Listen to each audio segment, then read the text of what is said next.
Are we all ready? Oh, just one sec. Let me just check where.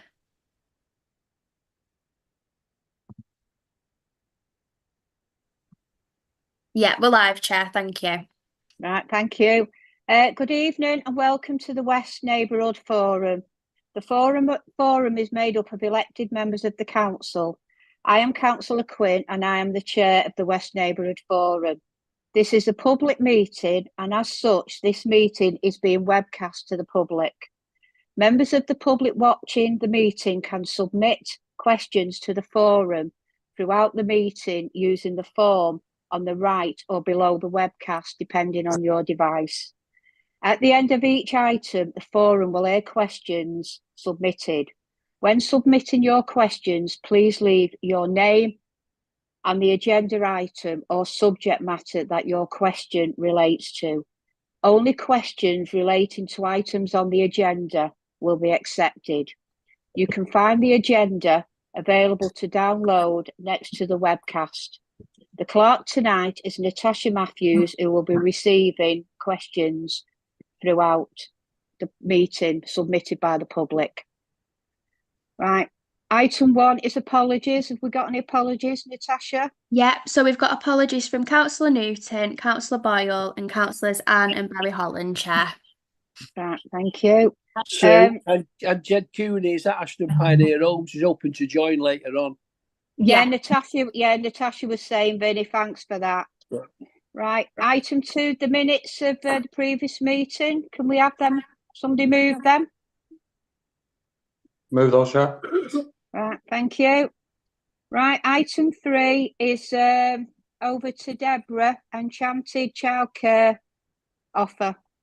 Brilliant. Thank you very much. Sorry. I can't understand my own writing. It's our childcare support offer that I'm going to talk about tonight. So a really good news story for our residents.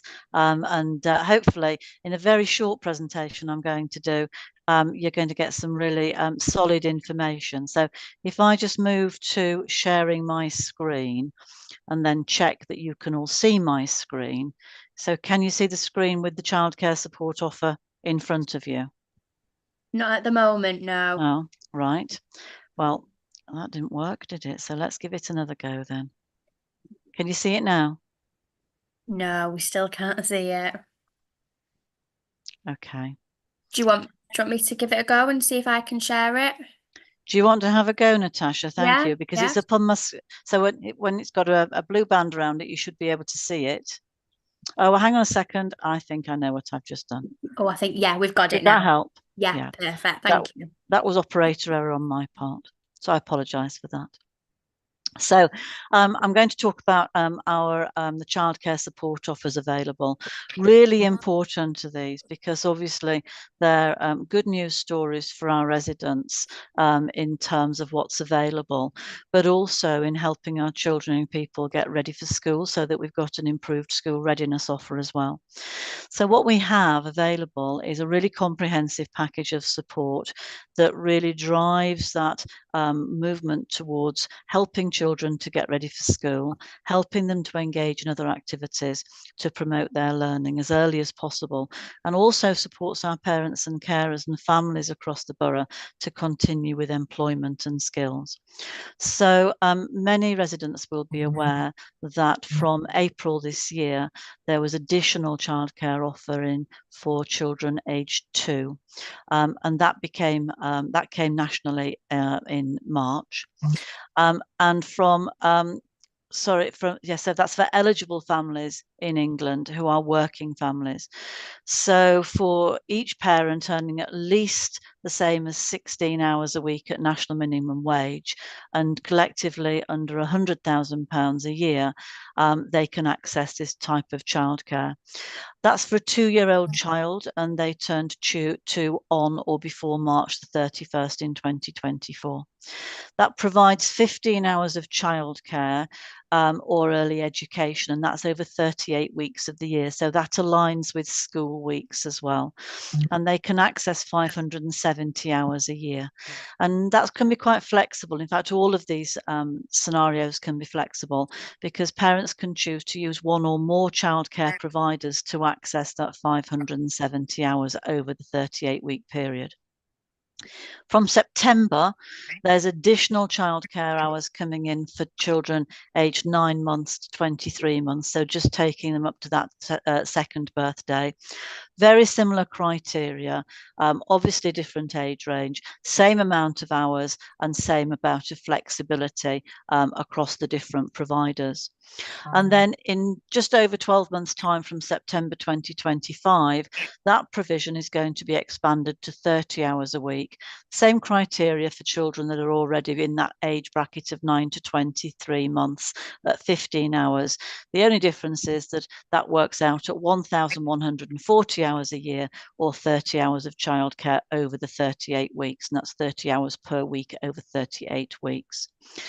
We're also working across the borough as well to deliver an improved offer of what they class as wraparound care. So what our residents and families should be able to see is an expansion of that availability from September this year. And every parent who needs it can access that term time wraparound childcare. And what that looks like is for our schools who are offering breakfast clubs or after school clubs, we're looking at expansion of that programme. We've been working really hard with our schools to support them in developing that and putting that provision in place. We've got a bid in at the moment to fund that and provide that additional support for our schools. And that bid's just gone into the DFE, but we've bid for an additional 700 places right the way across the borough. So we're really encouraged that the work that we've been doing with the Department for Education is going to see that bid succeed. What I also wanted to share this afternoon as well is what the existing childcare support packages look like. So there's 5 different offers here. So we've got different eligibility criteria for the different kinds of childcare support packages. So we've got the tax-free childcare, which is targeted at working families earning less than £100,000 a year, or at least £183 a week. They're not receiving tax credit or universal credit or childcare vouchers. The children should be between the ages of birth and 11 or up to the age of 16 if the children are disabled. And it's a real good benefit is this, because for every £8 they pay into their online account, the government add an extra £2, and that's up to £2,000 per child per year. And that needs to be accessed through registered providers and childminders who've activated what they call tax-free childcare accounts. For those families not in that bracket, then they can access the universal credit childcare, and that's right the way across England, Scotland and Wales, both parents working unless one of the allowable exceptions is met. Children are usually under the age of 17. 85% of the eligible childcare costs can be reclaimed and upfront supports available. So with the universal credit, the payment needs to be made first and then it'll be reimbursed. But for families that are really concerned about that, they can get support with that upfront payment. And then lastly on this slide deck, I've already talked about the 15 hours childcare. We've then got a 15 hours childcare for children aged 3 and 4, and that's for all families in England with a 3 or a 4-year-old child. 15 hours of childcare over the 38 weeks. So it works in exactly the same way as the earlier schemes that I promoted. And therefore, we've also got the 30 hours childcare as well for 3 and 4-year-olds. Again, that's for working families with 3 and 4-year-olds, and the criteria you can see are down there as well. Website available, and I know these slides will come out, but the Childcare Choices website is where people need to have a look if they want to get some additional information on that. So that's what I'm going to say about childcare. So I'll pause at that point, shall I, for questions? Yeah, thank you for that presentation. Have we got any questions? Councillor Naylor, Chair. Thank you. Councillor Naylor. Thanks, Chair. Thanks, Deborah. Couple of questions. I think, firstly, as a parent of a 4-year-old that'll be leaving childcare to go to primary school in September, looking at some of the things that have been rolled out the next couple of years, it does make me feel like I should have waited, just in terms of significant financial outlay that is childcare. But I think the point I'm making is the serious point there is it's a massive outlay, even with the support that is available. And me and my mother of my son are grateful for the 30 hours free after he became eligible with his age as it currently stands, and also the 20% through the childcare account. Yeah. In terms of Tameside as a locality, and you alluded to it at the start of your presentation, it's vital for preschool children, I believe, to have some form of exposure to their peers, but also in a structured environment. Do we know what percentage of preschool children in Tameside attend some form of childcare or some form of nursery in advance of primary school? And secondly, in terms of the breakfast clubs that was discussed as well, in the King's speech yesterday, there was the child welfare bill that is essentially going to guarantee that all primary school children will have access to breakfast clubs. Obviously, we know that is now going to come down the line and go through the appropriate governance in Parliament.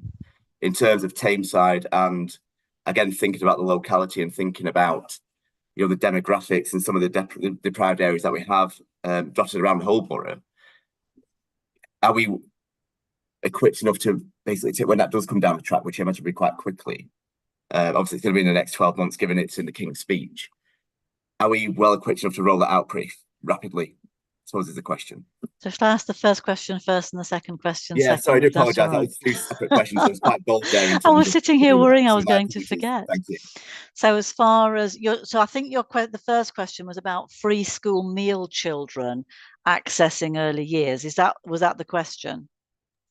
I think in terms of probably more generally, not necessarily specific to a certain demographic, I suppose, in terms of 0 to 4-year-olds, do we know what percentage in Tameside attends some form of childcare, be that a private arrangement or be that through a structured nursery as such? So we work really closely with all of our private, voluntary and independent sector, and obviously with our maintained schools for nursery provision as well. So I can certainly find the numbers of children that engage in that kind of provision. Obviously, as you can appreciate, there's also less regulated provision, such as grandparents, etc., where children will experience some of that opportunity. I think the crux of this is, for me as an educationalist, it's exactly what you said, which is about that school readiness and that making sure that children have got those opportunities to socialise, engage in activities that have got a learning purpose, etc. And so really, really important that we maximise the use of all these facilities that we've got available. One of the things that we do know is that speech and language has been a significant issue for some of our young children as they've been coming up, especially our COVID children, and we don't want to tag them with that. But if I describe it in that way, I know you understand what I'm talking about, because they were quite isolated and therefore they didn't necessarily have that stimulation for speech and language that they might have done historically, or possibly have got now as well. Moving on to the skills agenda for parents who are wanting to go back to work, who need to go back to work. Really important that we support all of our families with as much of that childcare as possible. And that links on to that breakfast club opportunity that you spoke about. We are absolutely acutely aware that there have been some private, voluntary and independent providers who ceased trading for various financial pressures for their business.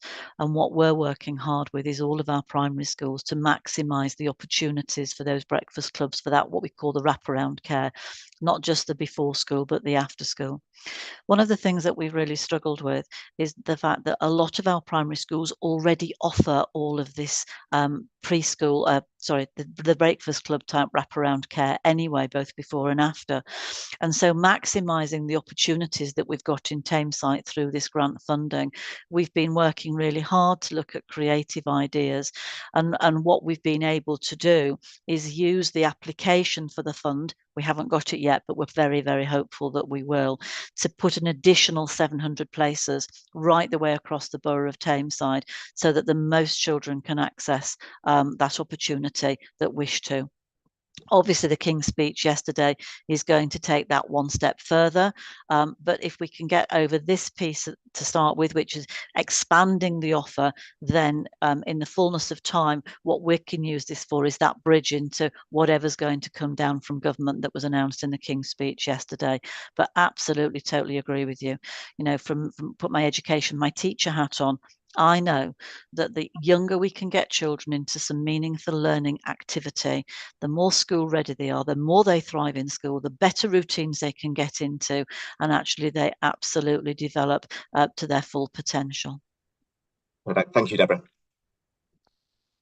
Right, thank you for that. Natasha, anybody else got any questions? Just have a look. Yeah, no further questions, Chair. Thank you.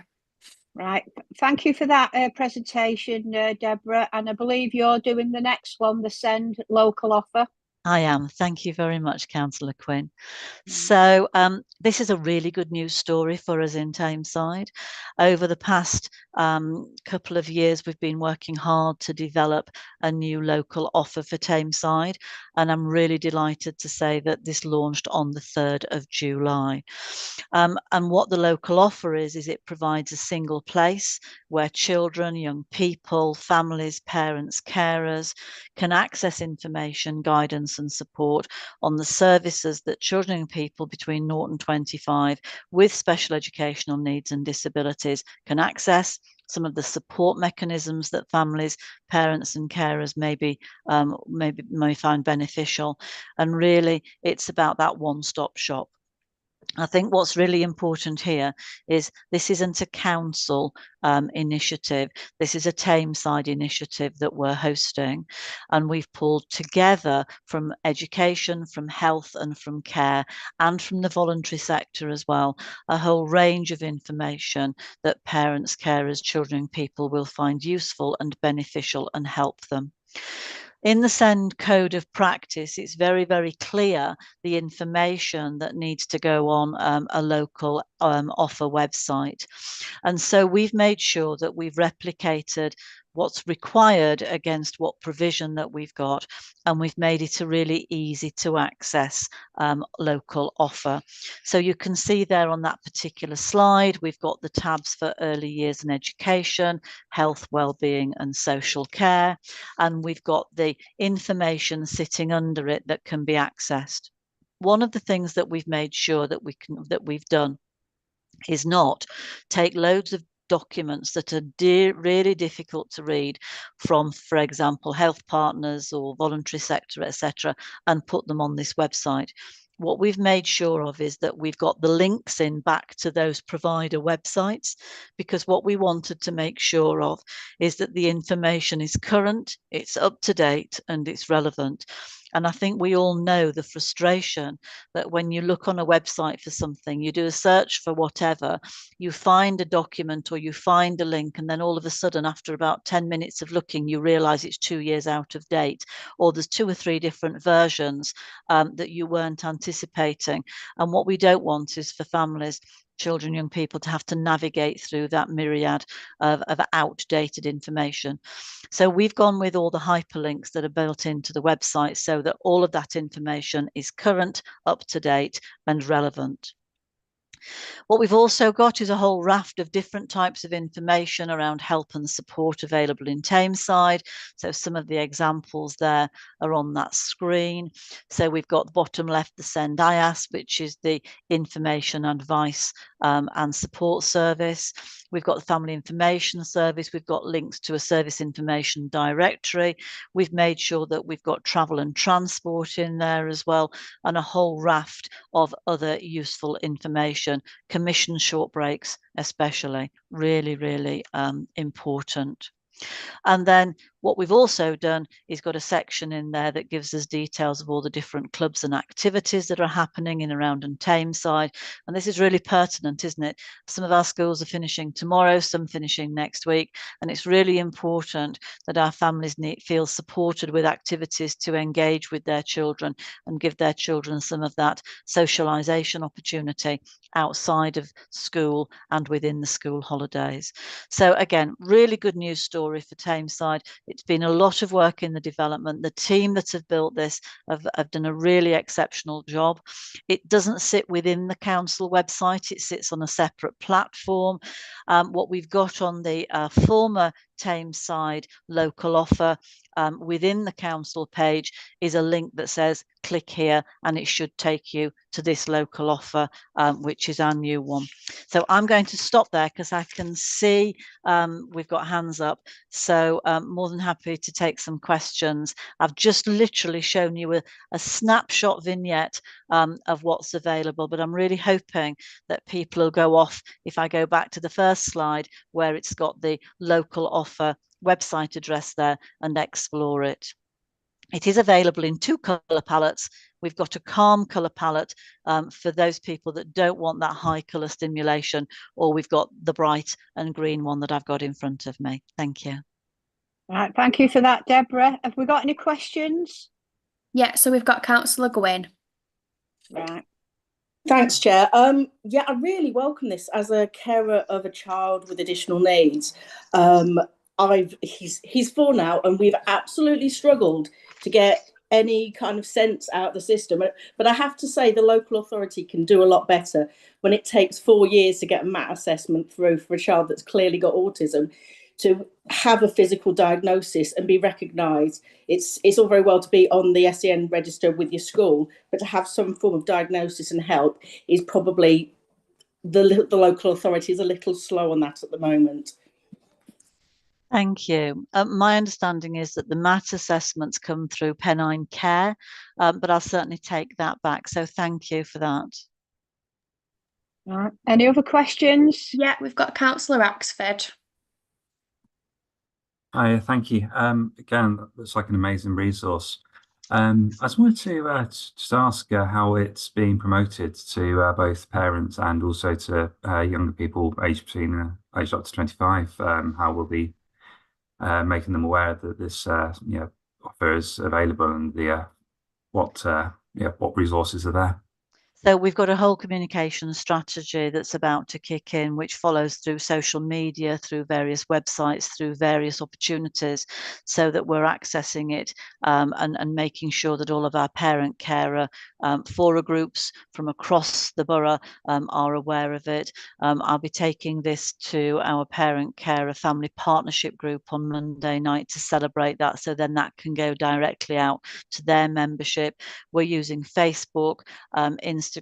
There's a really rigorous and thorough communication strategy that we've got in place that's just kicking in.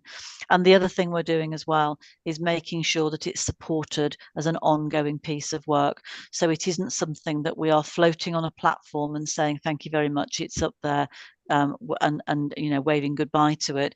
We've actually employed, or in the process of employing, somebody to work part-time to make sure it's always up to date, to answer those questions, to make sure if there are any glitches we can take those out, and to continue adding to this resource base as well, because we see it as an iterative process right the way across the local area partnership with healthcare and education and the independent sector and our parent fora groups as well. So I'm really encouraged by this. But if there is something that is not on there, or if there is a difficulty, if you don't see it out and about there, please come back to us and we'll make sure we're covering that base, because this is only ever good if it's getting to the families that need it and those children and people that will benefit from it. So really, really happy to take any feedback if you're not seeing the promotion there. Thank you. Any other questions? No further questions, Chair. Right. Thank you for them 2 presentations, Deborah. I look forward to you coming back to a future meeting with an update. Thank you very much. Would you mind if I left the meeting and left T1? Yeah, you can go now before you get locked in. Thank you very much. Okay. Good night, everybody. Good Bye. night. Bye. Right. Item 5. This item has been taken off the agenda to a future meeting, as there's no update at the moment. So it will be coming back in the future. So I do apologise about that one. Item 6 is the measles and whooping cough, and I believe that's Anne Whittington from the consultant in public health is taking us through that one.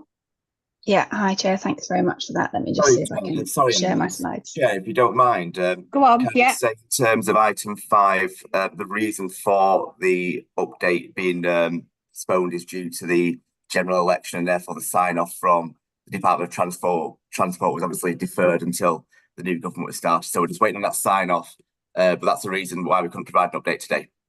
Right, thank you for that. Thank you. Thank you. I will just aim to share my screen.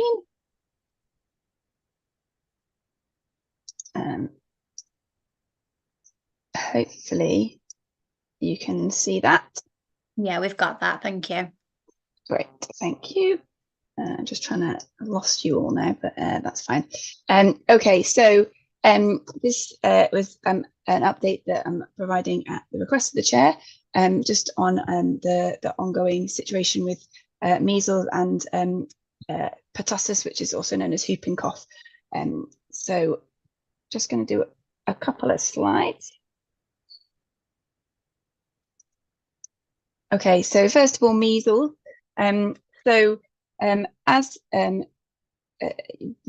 sure you're all aware, we have had a national incident around the increase in measles cases from really the beginning of this year. The national incident was declared, and that started in the West Midlands and has spread throughout the country. We are continuing to see measles cases nationally, and that includes in the North West and Greater Manchester, with a small number included in Tameside, but the vast majority of cases have been in London and the West Midlands, and there's a table at the bottom there that I'll just mention at the end. Most of the cases that we've seen have been in children under the age of 10 years, with another sort of chunk of cases in young people aged 15 to 24 years, but mostly seeing in younger people. Measles is a really infectious condition. It's very easily to catch. It's one of the most infectious diseases that we know about. And the best way to protect against it is the MMR vaccination. So that's the measles, mumps and rubella vaccination.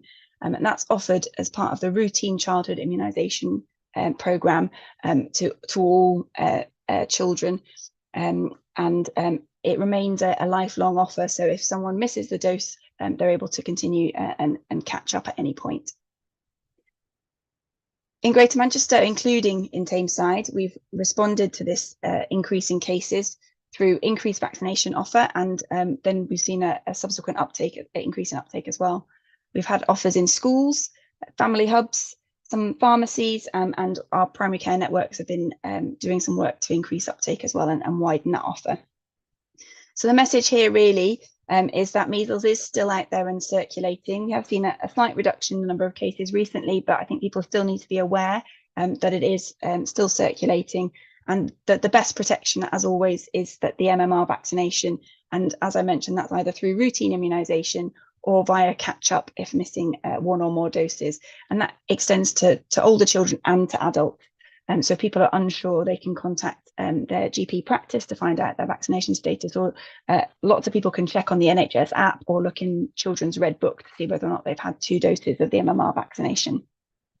Or if you're a bit older, the measles vaccination also counts as well. MMR hasn't been around forever. So as I mentioned, I've just got a table there at the bottom that just goes through the number of cases we've seen across England by area, and you can see that the Northwest has got a relatively low number of cases, considering we've got a large population. You know, considering Greater Manchester has a quite a densely populated area. Because of a lot of the work that we've done around trying to improve vaccination, we haven't seen quite as many cases as some of the other places. So moving on to pertussis or whooping cough.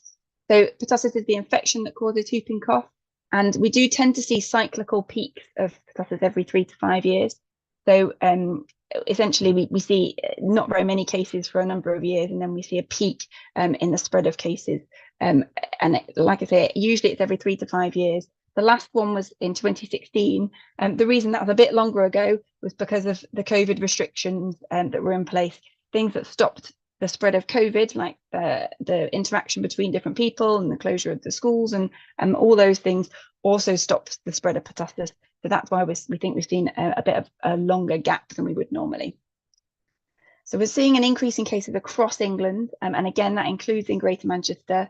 We've seen around 7,500 confirmed cases reported nationally since January this year up until May. There's probably been a few more now. It takes a little while for that data to come through, and I suppose it's important to just caveat that is provisional data as reported nationally.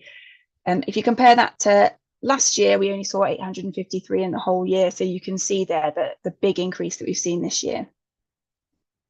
In terms of people who are at the highest risk, we really worry about babies under the age of 3 months because they are much more likely to get severe disease and suffer greater consequences as a result of being infected, and also because they're too young to be fully vaccinated. So the first whooping cough vaccination or pertussis vaccination occurs in that first dose of immunisations at 8 weeks. And so babies who are under the age of 3 months haven't had enough time to have that vaccination and for it to have kicked in. Really sadly, we've seen already 8 babies die with the infection already this year in England. So that's across England, so relatively small numbers. But when you compare that to the 21 that we saw in the 10 years between 2013 and 2023, again, you can see that these are the consequences of having this infection in young babies. We do offer the pertussis vaccination in pregnancy. So as well as the routine childhood vaccination programme that I mentioned, after the 2012-2013 outbreaks, we started a programme to offer it during pregnancy. And that's really to provide protection to the baby via the mother. It offers a bit of protection to the mother, who will still have some protection from her childhood immunisations, but it helps her to pass on protection to that baby so that they get that passive protection until they're old enough to be vaccinated. In recent years, we've seen a fall nationally in the uptake of the vaccination in pregnant women, in babies and in young children, along with lots of the other vaccinations that we see, including MMR, which is relevant to the previous slide with measles. And so we're doing work to try and improve that. Vaccination, as with MMR, offers the best protection against whooping cough, and it's very important people take up the offer of vaccination when offered. We offer it through GP practices and also through maternity services during pregnancy. So there's a number of places that it can be obtained. Just to give a bit of an idea in terms of uptake, I've included here the national figures. So this goes back to 22-23 in terms of vaccination uptake. So this gives you coverage of, it's a combined vaccination. So it's a 6-in-1, they call it. So it covers a number of diseases, but pertussis is one of them. And you can see there those green dots are, on the left-hand side of the graphs on that first graph.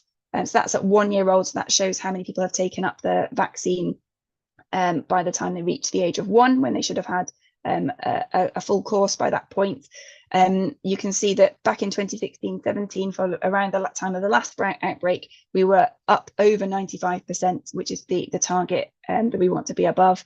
And then since then, we've seen a gradual decline, sort of overall, really, until we come to last year, which is the most recent year that we've got this published data for, where we see we've dropped below that 95% mark.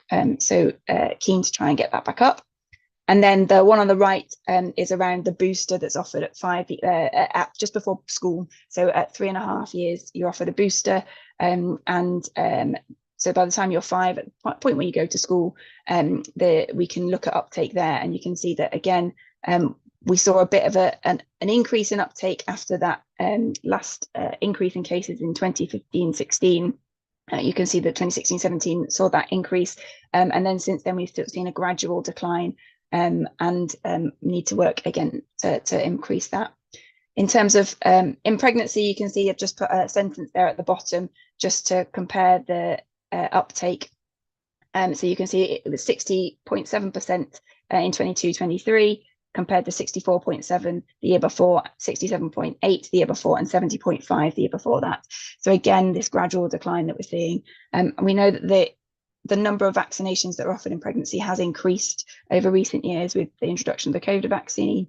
There is a lot of vaccination information given to women whilst they're pregnant, but hoping to try and improve that uptake as well. Happy to take questions. I will stop sharing my screen. Right, thank you for that. Any questions? Yeah, we've got Councillor Warrington, Chair. Right, thank you. Thanks, Sue. Thank you, Anne, for the presentation. I was just wondering, what are the reasons given, or does anyone find out what the reasons are that people are not taking up the vaccine? Oh, sorry, Councillor Warrington, you've just gone on mute. Sorry, I don't know where I got up to then. Yeah, I think what's the reasons that people aren't taking up the vaccination? There used to be a situation where mums particularly were not letting the kids be vaccinated because they said there was some problem with the vaccine. Again, I'm going back a few years. What is going on with mums? So there are a variety of reasons, and each individual will have different reasons. What the research generally tells us is that there are actually only a very small number, a small percentage of people who truly don't want the vaccination and are essentially refusing it. The number that's sort of in between those that haven't got it and the ones that refuse, those ones who are I suppose you could say on the fence or who haven't taken up the offer yet. The research suggests to us that sometimes it's around prioritisation, that people just haven't got round to it yet. Sometimes it's around access, that they aren't aware of where they can get it, or that perhaps where their offer is available, that it hasn't been convenient to them. And so that's why a lot of the work that we've been doing locally is around trying to maximise the availability of the vaccinations, so trying to make them available in more locations. So through things like the school offer, for example, providing that catch up, but also in other community locations, and also looking at timings, so whether or not it could be available in evenings and at weekends, for example, where parents are working and it's difficult for them to get an appointment to be able to take their children to the GP practice, for example. So it's a whole variety of reasons, but a lot of it is around that sort of lack of access, I suppose.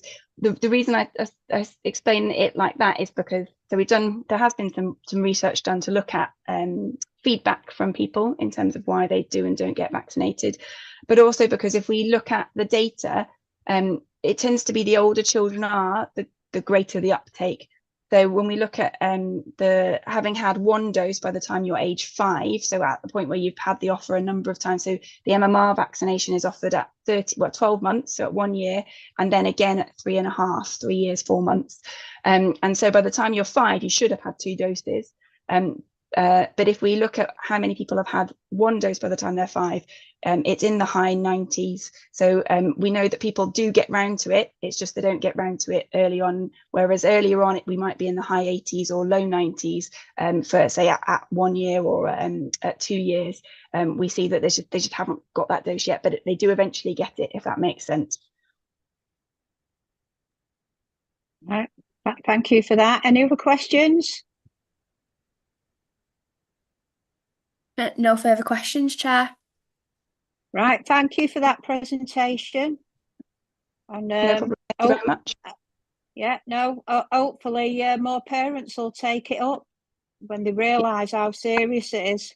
Certainly the message is where you've got the offer to have it either during pregnancy for the pertussis vaccination or in childhood for either the other vaccinations, or at a later date if you've missed them, then to please take up that offer, because it is the best way to stay protected. Right, no, thank you for that presentation. Thank you.